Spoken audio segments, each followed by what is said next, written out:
Hello tout le monde et bienvenue dans cette nouvelle vidéo de notre formation Full Stack avec Django et React. Aujourd'hui, nous n'allons pas écrire du code dans le sens d'API, mais nous allons plutôt voir un outil très important qui s'appelle Django Debug Toolbar. Il doit vous servir de monitoring. Là, vous pouvez voir le temps de réponse, la requête qui est passée, les requêtes SQL qui ont été exécutées au niveau de votre base de données. Vous pourrez également voir les fichiers statiques qui ont été chargés si vous faites donc le rendu côté serveur. Ok, autant de choses. Lorsque vous venez sur votre moteur de recherche Google, vous tapez Django Debug Toolbar. N'hésitez pas à aller dans le lien Read pour voir la documentation. Mais par contre, si vous êtes un amoureux du moteur de recherche Mayan, vous pouvez vous rendre dans Mayan et taper Django Debug Toolbar. Cliquez juste sur le premier lien. Ok, vous allez vous rendre au niveau de la documentation. Lorsque je suis au niveau de la documentation de Django Debug Toolbar, je clique sur Installation. Ok. Je vais copier ceci, Python-M, de copier. Je reviens là, je vais couper mon serveur et je colle la commande. Rassurez-vous que votre environnement virtuel est activé. En attendant que cela installe, ok, on dit bon, on dit vérifier dans le nécessaire. Donc, on me dit dans Install App, je dois me rassurer que Django Contrib Statify est présent. Je viens donc dans My Block. Module settings. Ok, je vais juste scroller jusqu'à install app. J'ai donc Django Contrib Statify qui est là, donc je suis déjà content. Static URL, je vais copier là et je vais essayer de faire une recherche. Là, CTRL F, on me dit que cela existe, je suis déjà content. Hop dit, on me dit que bon, est-ce que ceci existe? Oui, je l'ai vu, ça existe. Bon, il faut le vérifier. Là, j'efface le contenu, là, je colle ça.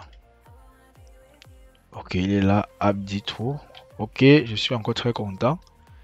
On dit troisièmement, Debug Toolbar, je dois renseigner ceci dans Install App.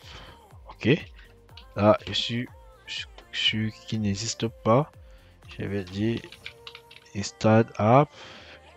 Étant donné que c'est une application tierce, je vais la mettre juste là. Ok. Je n'oublie pas ma virgule, c'est indispensable. Ok, on dit add des URL, donc je suis dans l'URL. L'import a déjà été fait.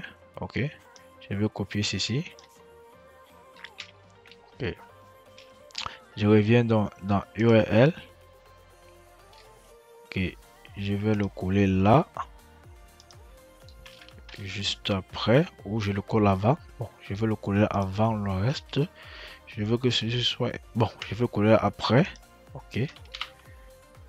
Ok, c'est bon, je sauvegarde. Qu'est-ce qu'il faut? Add des middleware. Je vais l'ajouter dans le middleware. Je ne l'ai pas encore fait. Ok, je reviens dans le module settings. Je dis là middleware. Je l'ajoute avant le reste.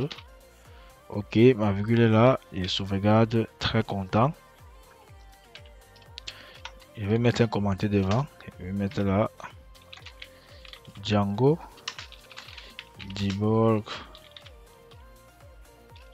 Toolbar. Ok. Là, ça me permet de savoir que ça, c'est un middleware qui a été ajouté. Je vais revenir là en sixième. Configure des internal IPS. Ok. Je vais copier celui-ci. Ok. Je vais le mettre juste en bas. Dans loin en bas là. Après ma configuration SMTP. Je le mets là. Vous pouvez ajouter les différents autres que vous allez utiliser. Ok, localhost, etc. Je sauvegarde. Je viens de démarrer mon serveur. Ok, on serveur. Si je n'ai pas d'erreur, c'est que j'ai bien configuré. Pour l'instant, mon serveur marche. Je vais lancer une route que je connais bien. Localhost 3000. Et là, je vais taper API. Ça bloc post.